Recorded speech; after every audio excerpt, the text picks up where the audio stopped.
Welcome to the night the clouds stopped being clouds.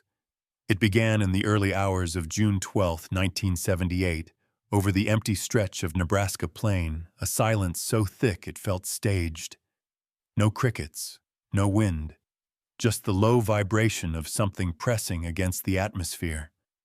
Witnesses would later say the air itself seemed to move, as if something massive was turning over inside the sky. At 2:17 a.m., radar stations in Lincoln registered an object spanning nearly 4 miles in diameter. The operators thought it was a storm front until it changed direction slowly, deliberately against the wind. The log entry from that night reads only 3 words, mass, not weather. Minutes later, all data vanished from the record. In the nearby town of Red Hollow, power flickered out block by block. Farmers standing by their porches saw the horizon glow in pulses, each one timed like the beat of a heart. One described the light as breathing through the clouds. Another said it wasn't light at all, but heat like a furnace turning on somewhere above the earth. A schoolteacher driving back from the next county saw at first a solid outline behind the thunder stretching end to end of the storm front. It had shape, angles, corners that didn't belong in nature. She pulled over, stepped out, and heard a sound so low it vibrated through her bones, a tone repeating every few seconds, like a signal searching for a response. By 2:23 a.m., communication towers began to fail one after another. The last radio broadcast before silence was a man shouting, "It's not a plane, it's not." And then nothing. In the blackouts that followed, entire towns went still. Only the lightning remained, and each flash showed the same impossible thing, a mountain-sized mass suspended inside the storm. They called it the massive thing in the clouds. It had no flight plan, no origin, no reflection on satellite. It was seen by hundreds and recorded by none. And when the storm finally broke, the sky was empty again. Except for one detail, the locals never forgot the smell of burned metal drifting down with the rain. They said it belonged to no one, but someone somewhere had to have built it. Before we begin, leave a comment where you're watching from and tell me what you'd do if the clouds above your home started to hum tonight. June 1978. The Great Plains had never seen a summer like that. The storm systems were unpredictable. They didn't travel in straight lines anymore. Clouds moved in circles like they were chasing something invisible. The night the object appeared, temperatures dropped 20 degrees in less than 3 minutes. Lightning formed patterns, symmetrical shapes, and at the center of it all was a void blacker than the storm itself. Farmers in Red Hollow said it looked like a wound in the sky. They stood on their porches, rain soaking through their shirts, unable to look away. The sound that followed wasn't thunder. It was deeper, slower, like the ocean breathing above the fields. At the Lincoln Air Weather Station, radar technician Harold Fenn was the first to notice something wrong. The signal was massive, but it didn't scatter like a storm. It reflected cleanly, sharply, as if bouncing off metal. He ran a frequency check. The signal stayed perfect. He called his supervisor, but the line went dead mid-sentence. Later, investigators found his headset still hanging from the desk, the microphone pressed into static.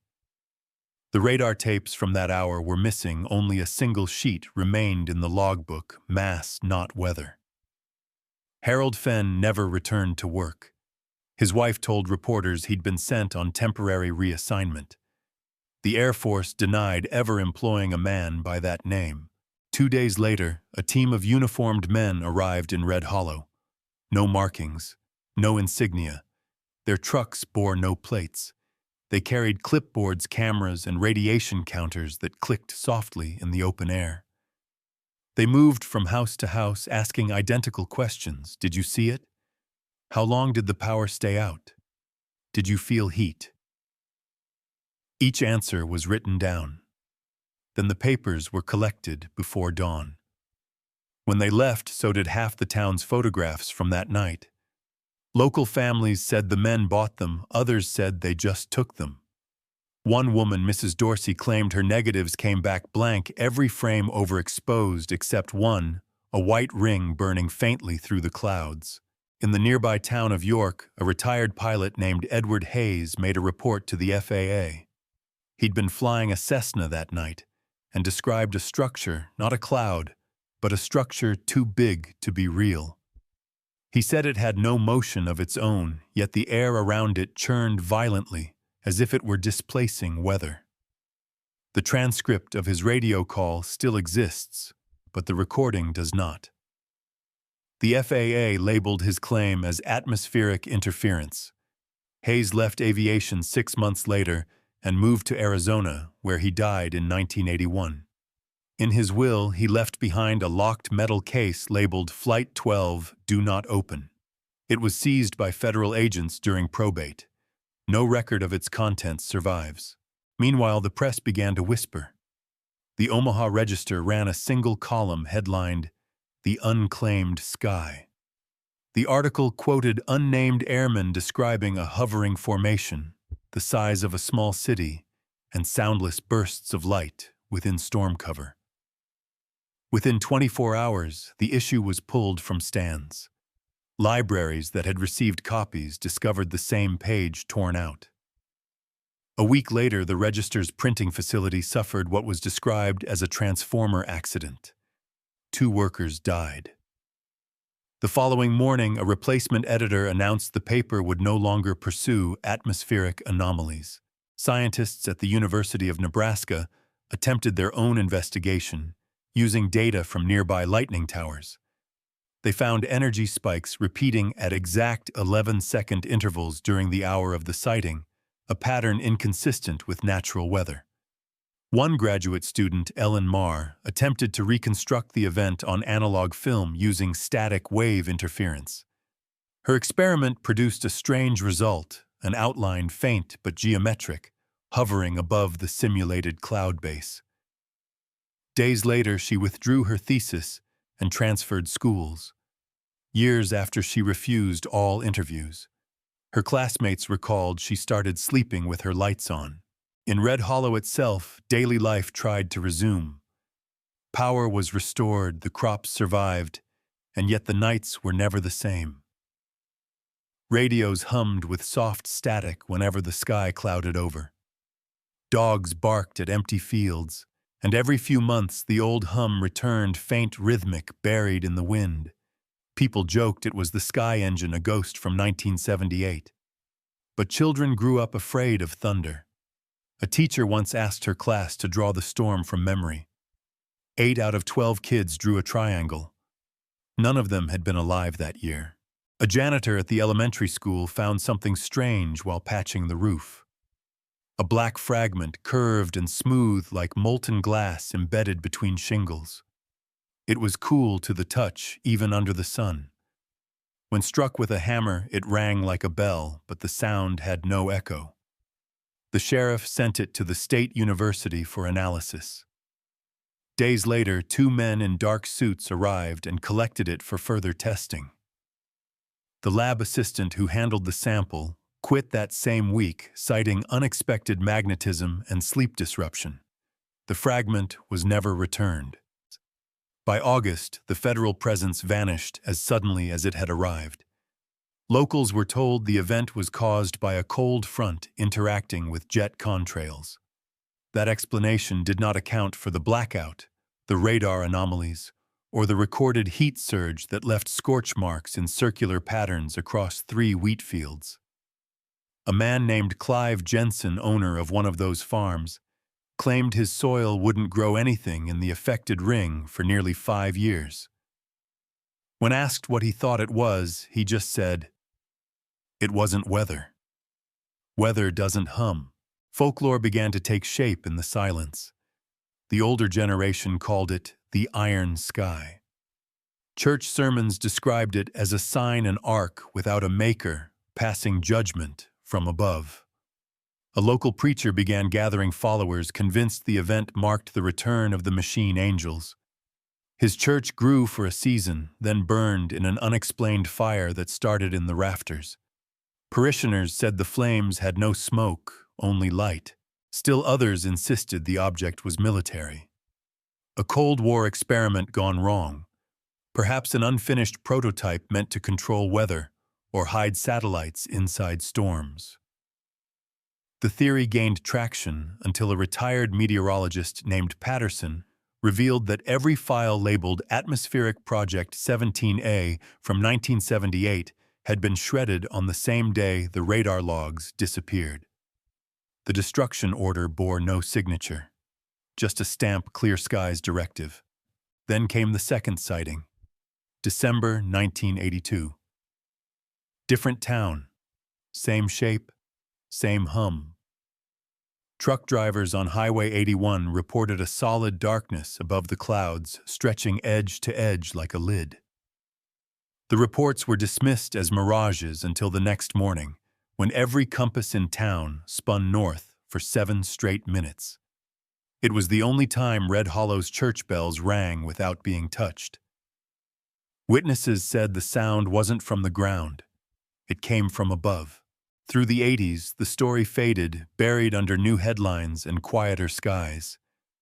But deep down, Red Hollow never forgot. On the anniversary each year, the townspeople leave their porch lights on, facing upward, a ritual now mistaken for nostalgia. Some say it's to remember the blackout. Others say it's a warning. Today, the official explanation still reads the same temperature inversion atmospheric anomaly, no foreign object detected. Yet photographs surface online every few years, blurred, color-shifted, but always showing the same impossible silhouette. A shape without owner. A presence without claim. The massive thing in the clouds. And on the nights when the storms roll across the plains, you can still hear the hum, faint, patient, pulsing through the static between radio stations. Some swear it's just weather. Others think it's a signal waiting to be answered. But every generation that's seen it says the same thing: whatever it wasn't ours. It never was. They came back to Red Hollow 40 years later. Not the government, not the soldiers, just 3 people carrying cameras, notebooks, and too many questions. The first was a journalist named Mason Red, who'd grown up hearing the story from his grandfather. The second was Captain June Carver, retired Air Force, who once trained in the same sector where the radar readings went dark. The third was a man named Orion Vale, a UFO researcher who'd spent 20 years tracking government silence. They met under a sky that looked almost identical to the one from 1978, gray, quiet, waiting. Mason said it felt like standing in the echo of something that had never stopped sounding. Their first stop was the Lincoln Air Weather Station. The facility was decommissioned in 1989, but the main radar dish still stood rusted like a fossil pointed at the heavens. Inside, they found rooms gutted, bare walls, stripped cables cut clean as if erased. But behind a loose metal panel, Mason discovered a stack of magnetic tapes labeled with dates from June 1978. No case numbers, no seals, just one red mark across each, a diagonal slash. Orion tried to play one using an old reel-to-reel he'd brought. The machine whirred, clicked, then screamed. The sound was unbearable, low-pulsing, almost rhythmic. June Carver called it a heartbeat through metal. They stopped it after 15 seconds. The reel melted inside the player. They took the rest of the tapes to a small lab in Omaha, where a friend of Orion's specialized in sound recovery. He digitized the second tape carefully, slowing the frequency. What came through wasn't thunder or static, it was code. A repeating sequence of 5 pulses, pause, 3 pulses, pause, 5 again. Binary translation produced coordinates 41 degrees and 30. The exact center of Red Hollow's wheat fields. The coordinates were tagged with a timestamp 02:17:06 a.m. The precise minute the radar logged mass not weather.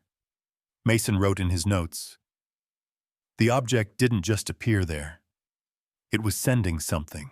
June Carver cross-checked the flight logs from that sector in 1978. Half were redacted. The remaining ones contained an anomaly, a flight plan registered under Testing Division C-47A that never took off yet, had a complete post-flight record marked "completed successfully." She said quietly, "That's not an error. That's a cover story."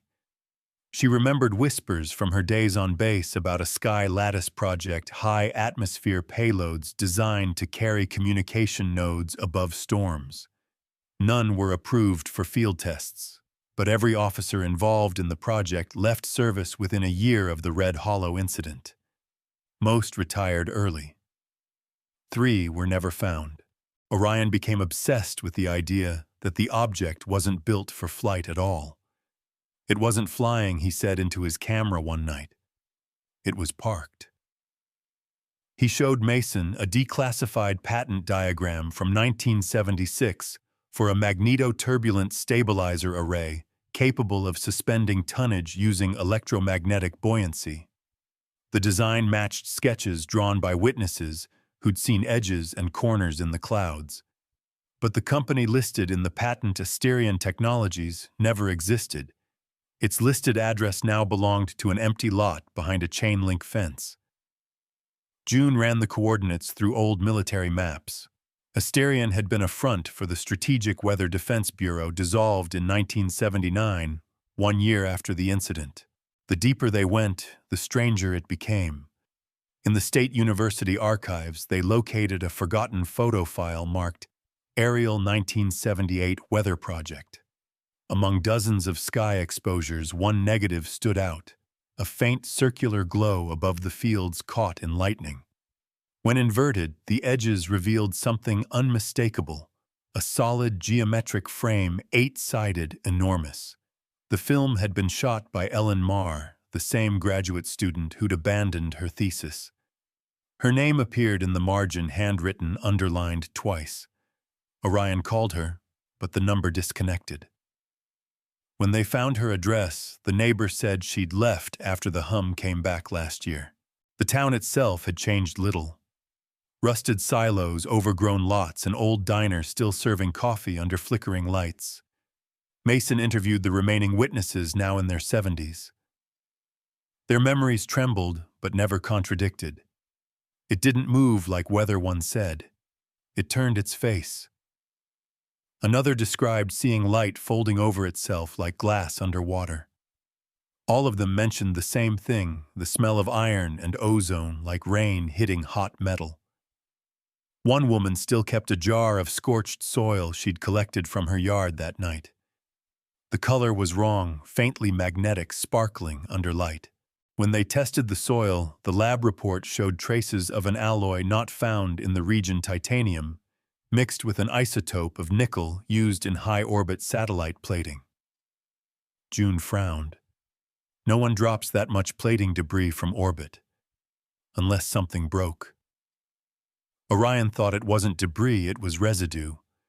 Whatever that thing was, it wasn't made for our sky. Mason wrote again in his log, "The Earth rejected it." The more they uncovered, the more resistance they met. Emails went unanswered. The lab tech refused to discuss results over the phone. A Freedom of Information request was returned with a note, "Records missing under Clear Skies Directive." Mason realized it was the same phrase burned into the shredded meteorological files Patterson once exposed. The directive wasn't a cleanup order. It was a blackout protocol. Something meant to erase traces of a failed experiment or a discovery too large to contain. As weeks passed, the crew noticed strange things. Their equipment malfunctioned only near the fields. Drones lost signal mid-air. GPS markers drifted by miles within seconds. One night, as lightning crawled silently over the plains, they heard the hum again. Not through speakers, through their chests. June said it matched the pulse pattern on the melted tape. The same 5-3-5 rhythm, they recorded it. But when they played it back, it was gone. only silence. The waveform showed a gap like the sound had erased itself. Back in town, Mason met a former power station engineer who'd worked during the blackout. The man spoke quietly, his eyes unfocused. The grid didn't fail, he said. It overloaded, but there was nothing pulling current. It's like the sky drew it out of us. He described seeing arcs of light running upward from the transformers into the clouds. We didn't lose power, it was taken. When Mason asked why no one ever reported it, the man replied, "Who would believe a storm that eats electricity?" Meanwhile, Orion traced one last lead, a military contractor in Colorado rumored to handle retrievals. The name matched an entry in Ellen Marr's old correspondence file, Stratline Division Recovery Unit, Red Hollow 78. They contacted the company, but the number redirected to a government answering service. 2 days later, Orion's laptop crashed, every file from the trip wiped clean. He'd backed up the footage on 2 drives, both corrupted the next morning. "That's not coincidence," he said. "That's containment." In the final days of their investigation, the trio returned to the exact coordinates, the heart of the old wheat field. The soil was barren, now covered in tall, dry grass. June set down a compass. It spun wildly, then froze, pointing straight up. Thunder rolled in the distance. Orion lifted his camera, capturing a faint flicker of light inside the clouds, circular, deliberate. For a brief second, the hum returned, soft and synchronized with the wind. Mason whispered, "It's watching us back." The camera died mid-frame. That footage was never recovered. Mason's written notes end abruptly after that entry. The final line reads, "Something still lives above Red Hollow. It breathes when we remember it." The file was published posthumously after his disappearance in 2019. June Carver refused interviews afterward. Orion Vale now runs a private archive called the Lattice Project. Its motto printed across the website banner reads, "It belonged to no one, and yet it waits." When the investigators left, Red Hollow went quiet again. The fields healed, the power lines hummed back to life, but something in the town stayed broken. It wasn't fear, it was memory. People didn't talk about that night anymore, but they didn't have to. Every summer when the clouds gathered low and the air grew heavy, the silence returned, the same silence that had swallowed Harold Fenn's voice, the same pause before the hum.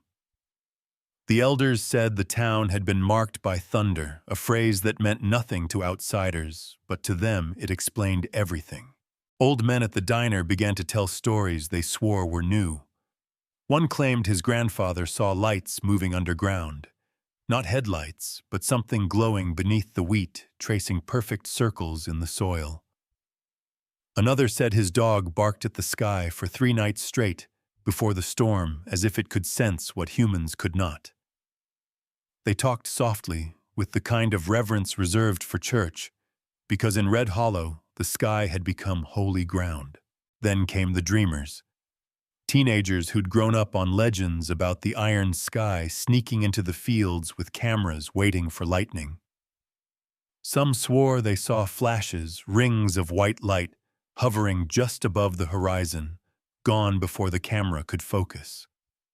A few came back sick, their skin prickling like static, their compasses spinning wild.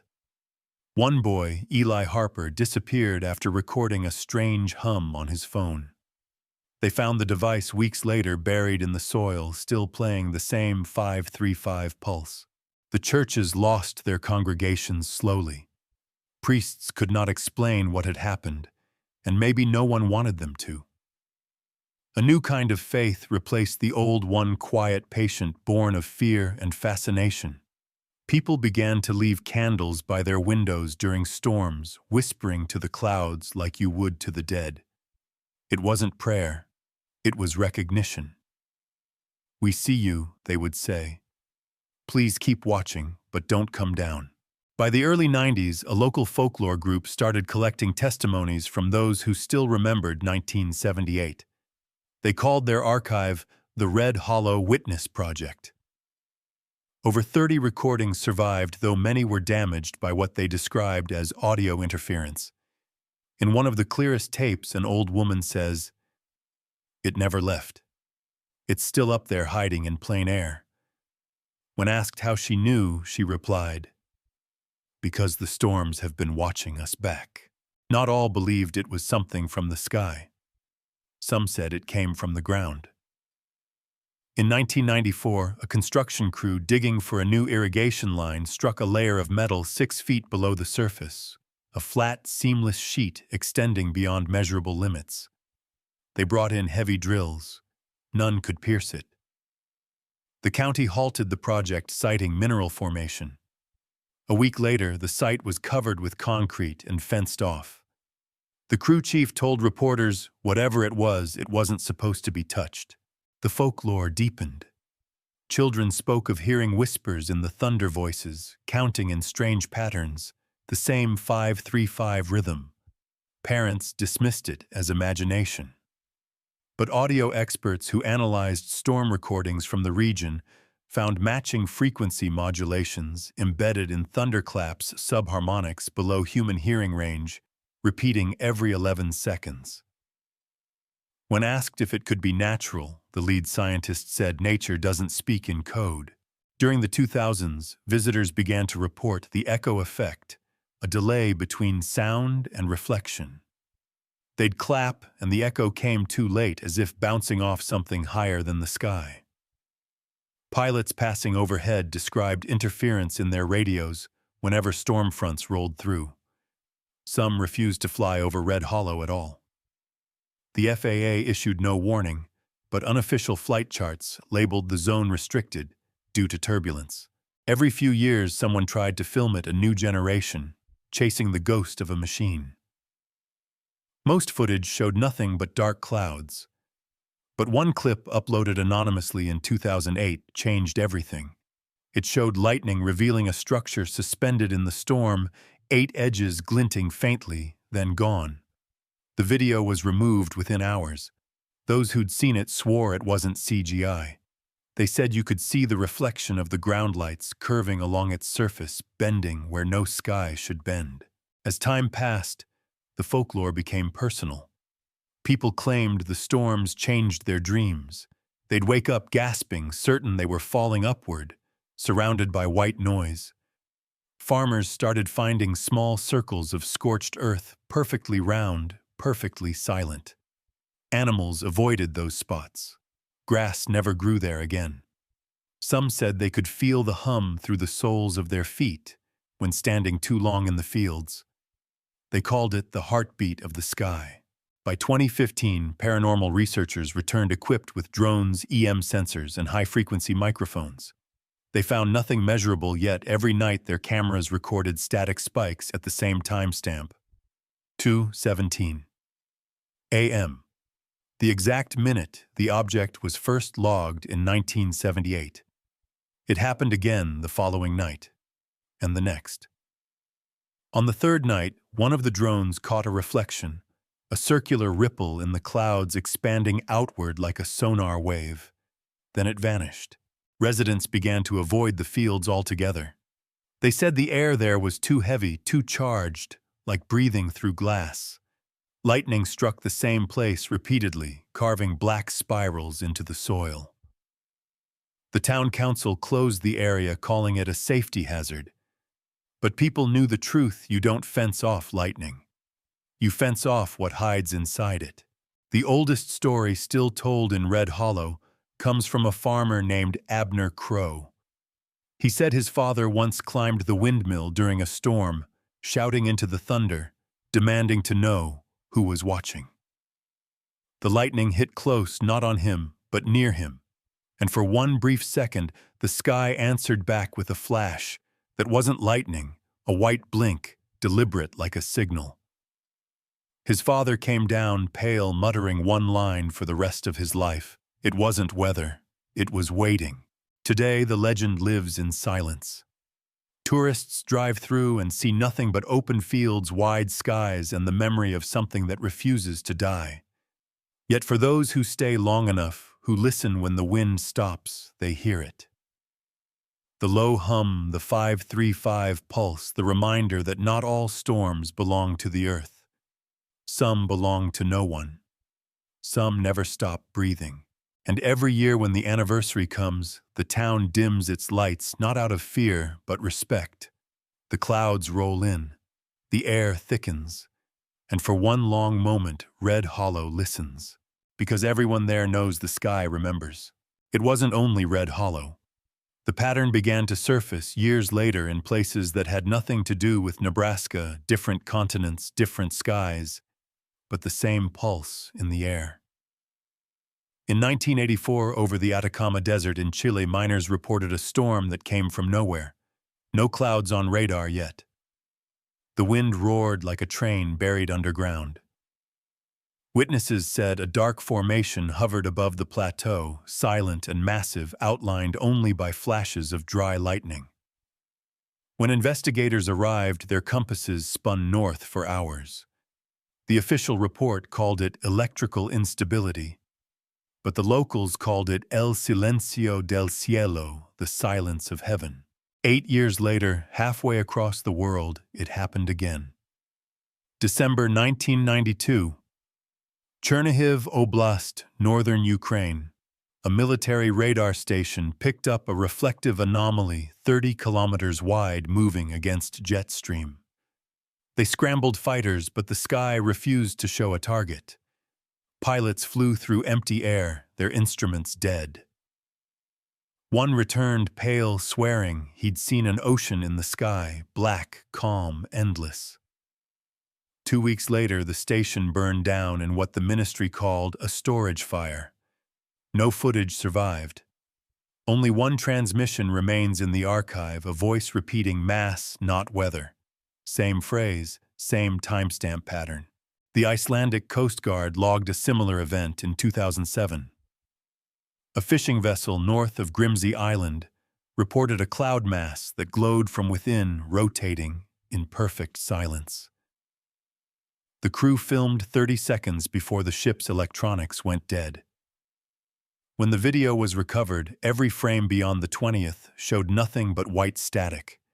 The audio, however, held something else, a hum low and steady 535. Scientists dismissed it as mechanical interference. The fishermen called it the breath of the sea. Then came Nevada 2013. A storm rolled over the desert with no moisture, no thunder, just sound. Radio towers registered an unexplained frequency spreading across 100 miles, repeating every 11 seconds. Amateur radio operators triangulated it to an empty patch of desert directly above an inactive weather array once used by the U.S. Air Force. That night, satellites captured something enormous hovering at 30,000 feet, a negative shadow-absorbing signal. NASA called it a data compression error. But meteorologists noted that the upper winds reversed direction for nearly 6 minutes. The sky shouldn't do that. Patterns emerged, not just geography, but timing. Every incident recorded between June and September, each one accompanied by blackouts, compasses failing, animals behaving erratically. And always the hum. The same frequency. The same coded rhythm. Researchers from the European Atmospheric Network cross-referenced storm data from 50 years of anomalies. The waveform matched exactly from Red Hollow, Nebraska, to Atacama, Chile, to Iceland, to Ukraine. The same hum, the same pulse. In 2015, an independent researcher named Anna Kozlova published a paper titled The Atmospheric Intelligence Hypothesis. She proposed that these events weren't external at all, they were reactions. That the atmosphere itself might possess memory, triggered by electromagnetic stress forming constructs of weathered consciousness. Her work was dismissed as pseudoscience, but months later, Kozlova disappeared while en route to photograph aurora activity in Murmansk. Her camera was found inside a melted tent. The last image captured was of the sky, black, smooth, featureless. By 2019, the Lattice project began connecting the dots. Mason Reds recovered notes from Red Hollow, matched dozens of global field reports. Every description used the same language: edges, corners, heartbeat, silence, hum. The phrase, "it blinked back," appeared in 5 independent testimonies from people who had never met, never read one another's accounts, separated by continents and decades. Orion Vale released a short film compiling these patterns, The Things That Watch the Storms. It was removed from every platform within a week. His channel was flagged for classified imagery. Satellite data later revealed something eerie: faint geometric formations appearing only during certain storm peaks, invisible to the naked eye, but visible in electromagnetic maps. They looked like scars, 8-sided, repeating across hemispheres. Analysts tried to dismiss them as sensor reflections, but their alignment followed a fixed grid, the same coordinates where power failures had occurred. When the map was overlaid, it formed a perfect spiral, stretching from South America to Alaska. Red Hollow sat directly on its centerline. In 2021, a private expedition to Iceland attempted to replicate the pulse using high-frequency transmitters. They succeeded for 20 seconds. The sky vibrated, and the instruments registered an answer. 5 pulses, pause, 3 pause, 5. The same code returned. The lead technician later said, "It wasn't a response, it was recognition." The data file was erased days later by remote command. No one claimed responsibility. Across forums and encrypted channels, storm chasers began trading stories. They called themselves Watchers of the Hum. Their recordings, scattered and inconsistent, always ended the same way: static white noise, sudden silence. One clip featured a woman whispering, "It's right above us," followed by what sounds like a single heartbeat echoing through rain. Experts said it was thunder, but those who'd heard the hum before knew better. Thunder doesn't keep time. The phenomena reached mainstream attention in 2023 when a BBC documentary investigating climate anomalies stumbled upon the pattern frequency 17.8 Hz, repeating triphase hum, spatially coherent. The production was halted weeks before release. Insiders claimed government intervention. The unfinished cut leaked online for 36 hours, long enough for thousands to watch. The final frame showed the sky over Red Hollow, glowing faintly, forming what appeared to be an outline, massive, symmetrical, shifting within the clouds. After that, the hum went quiet again. No new sightings, no new anomalies. Scientists said it was coincidence, a feedback loop in atmospheric instruments.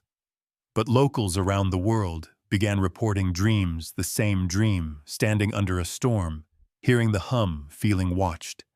Some woke with soil beneath their nails, others with static in their ears. Today, no official explanation exists. But when you overlay all the storm paths, all the blackout maps, all the hum recordings from the last 50 years, the spiral forms again, wrapping the planet like a signature. A pattern carved in weather older than radar, older than language. And at its heart, Nebraska. Red Hollow. The place where the sky blinked first. They say when the clouds roll in over the plains, if you listen long enough, you can still hear it, faint, deep, patient. 5, 3, 5, pause, as if waiting for someone to answer. And maybe, just maybe, the next time it hums back, it won't be from the sky. It began again with static. Not the kind from speakers, the kind that crawls under your skin before the thunder arrives. The night was July 14th, 2024. Storm season over Nebraska. The Lattice project had set up its final array on the edge of Red Hollow. 7 cameras, 3 magnetometers, a single uplink transmitter pointed at the sky. Orion Vale's voice crackled through the log. All systems green. Recording continuous. The air temperature dropped 9 degrees in 20 seconds. The wind died. And then the hum returned. It was louder this time. Not a background tone, a structure. The sound carried depth like a choir buried beneath water. The equipment vibrated on the ground. Lightning flickered across the horizon, but never touched down. Above the clouds folded in on themselves, forming a spiral, 8 points rotating slowly. The magnetometers maxed out, froze, and began to spin. The video feed captured a faint glow expanding through the storm, not light, but pressure. Orion whispered, "It's the same shape." Inside the control tent, the screens flickered to white one by one. Mason's old tape, the melted one, had been remastered months before. They played it again, now overlaying the old hum on the live feed. For the first time, the two sounds aligned perfectly. 5 pulses, pause, 3, pause, 5. But then, something else joined in a lower frequency, answering from above. It wasn't echo. It was response. "It's talking," said one technician. "No," Orion replied, "it's remembering." At 2:17 a.m., the same minute recorded in 1978, the sky ignited a flash without color, a silence without sound. The hum stopped. The lights died. The generator clicked once, then nothing. Cameras kept rolling on backup power, their infrared sensors catching the impossible, a vast shape drifting downward through the storm edges, glowing faintly blue. It wasn't falling, it was descending with intent, slow and deliberate. Rain parted around it as if repelled by its surface. For 7 seconds, the object was visible. Then lightning struck directly into it. The frame went black. In that instant, every power source within 20 miles failed. The town below woke to darkness. Cell signals vanished. Even watches stopped ticking. At 2:24, the power returned, but the array was gone. 7 cameras, the tent, the van. Everything burned into the ground in a perfect ring of glass. The grass around it steamed. The only thing left standing was a single tripod melted halfway down. Its memory card was fused inside. 2 days later, an anonymous source uploaded a 6-second clip from that night. It showed Orion Vale standing in the field, staring up. Behind him, lightning illuminated something massive, 8-sided, symmetrical, gliding just beneath the clouds. It blinked once and for a heartbeat reflected the light of the town below. Then the screen cut to black. The clip vanished within the hour. The username that uploaded it was traced to Mason Red's old account, inactive since 2019. Reporters descended on Red Hollow again, but the official statement from the Weather Bureau was swift. No anomaly detected. Station malfunction due to storm debris. Yet witnesses spoke of a blinding light that night and a sound that rattled their bones. One farmer said his windmill spun backwards for minutes after the flash. Another found his cattle standing motionless, all facing the same direction, north, toward the fields, toward the hum. When the investigation team arrived, they found the soil magnetized. Radiation levels 0. But deep thermal scans revealed a hollow layer 12 feet underground, smooth, circular, metallic. They brought ground-penetrating radar. The return signal never came back. The technician handling the scan collapsed, ears bleeding. His last words before passing out were, "It's not gone. It's underneath." In the weeks that followed, strange storms swept the Midwest, tight spirals that vanished from radar seconds before touchdown. Amateur radio groups picked up fragments of the hum embedded in atmospheric noise. Same pattern, same pitch. But now reversed. Analysts called it negative phase feedback, a term meaning reflection, like the sky was bouncing its own memory back. The last confirmed sighting came from a trucker passing through Red Hollow at 3 a.m. He described a wall of cloud hovering low over the road, pulsing with dim light. As he drove beneath it, his dashboard flickered, the radio cut to static, and a voice whispered through, "You heard us once." He pulled over, shaking. His camera phone caught only fog until the final frame where something glowed faintly in the mirror behind him, rising. A month later, construction crews clearing the field unearthed fragments of fused glass shaped like ribs, curved and symmetrical. Not organic, but too precise for random melt. The pieces were sent to an Air Force lab in Colorado. The report was classified. A single page leaked thermal-resistant alloy non-terrestrial isotopic balance. The document ended with 2 words redacted in black ink, followed by a signature, "Clear Skies Directive." Orion Vale was never found. The last message from his account read, "It remembered me." The Lattice Project website now displays a single black screen with faint text, "Connection lost, awaiting response." Visitors claim that if you leave the page open long enough, faint pulses play through your speakers. 535. In Red Hollow, storms still come. The air still hums before rain. People still leave their porch lights facing upward, not to welcome it, but to remind it we remember too. Farmers say lightning avoids the old field now. The grass never grows back. At night, when the clouds settle low and the wind falls silent, some swear they can see a faint shimmer above the horizon, the ghost of something enormous waiting. And on quiet nights when thunder rolls far away, you can hear it again, the low vibration beneath everything. Not wind, not weather. A pulse older than both. 5, 3, 5, pause. 5 again. It's not a signal anymore. It's a heartbeat. Morning comes slowly over Red Hollow. The fields stretch wide and silent, washed clean by rain that doesn't seem to end. The glass ring in the soil catches the first light, dull, fractured, still warm beneath the surface. From above, it looks like an eye half buried in the earth. The locals call it the mirror. They say it watches the sky as much as the sky watches it. Every year more grass grows around the edges, but the center stays bare. The ground refuses to forget. Reporters stopped coming long ago. The storm chasers moved on. The headlines faded, buried beneath newer disasters. But for those who lived through it, the silence after thunder still means something. It's the pause before memory breathes again. The hum doesn't frighten them anymore. It comforts them. Proof that something still listens, because what happened in 1978 didn't end. It simply learned how to sleep. In the town library, there's a drawer. No one opens anymore. A thin file labeled "Mass, Not Weather." Inside one photograph remains a night sky torn by lightning, and at its center, a faint octagonal shadow. On the back, someone wrote in pencil, "It blinked once.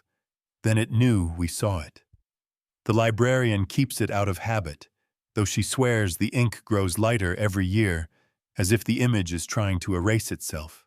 Somewhere online, the Lattice Project page still exists. Black screen. No sound.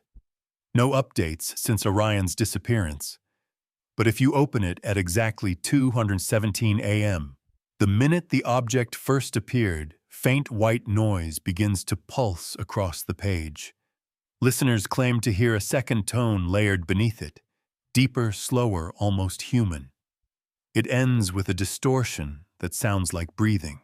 The government never reopened the file. They didn't need to.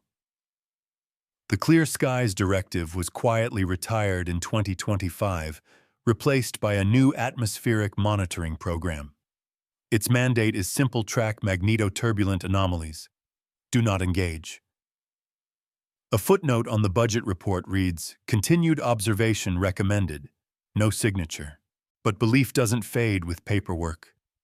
Farmers still swear they see the glow at the edge of storms, arcs of light, curling under the clouds like veins. Radios still hum when the rain hits metal.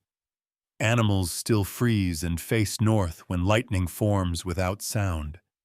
And sometimes the thunder pauses too long, as if waiting for an answer. Those who grew up here learned not to speak its name, yet they all know the rhythm by heart. 5, 3, 5. The heartbeat of the sky. Every generation inherits it like a prayer whispered through static. The children call it the sound of the clouds thinking. The old ones just call it memory. Scientists still argue. Was it natural, a magnetic mirage, a storm that learned symmetry? Or was it something else, a machine or maybe an intelligence orbiting for centuries, waking only when someone listens too closely? No one agrees. Maybe it was never meant to be seen. Maybe it was never meant for us at all, because perhaps the thing in the clouds was never speaking. Perhaps it was listening, waiting for humanity to say something worth hearing. After all our satellites, our towers, our noise, we still look up and ask the same question: whose sky have we been living under? Tonight, the clouds return. The air tastes of metal, sharp and alive. Lightning flickers without thunder. For a moment, everything holds its breath, the wind, the trees, the world itself.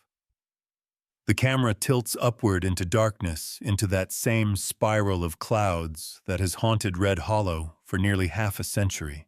And there, for a fraction of a second, the shape returns, massive, motionless, watching. The screen cuts to black, silence, then a single vibration. 5, 3, 5. It isn't a signal anymore. It's a heartbeat. You've just heard another classified file from Classified Chronicles. If you want to uncover more, subscribe before the next storm begins.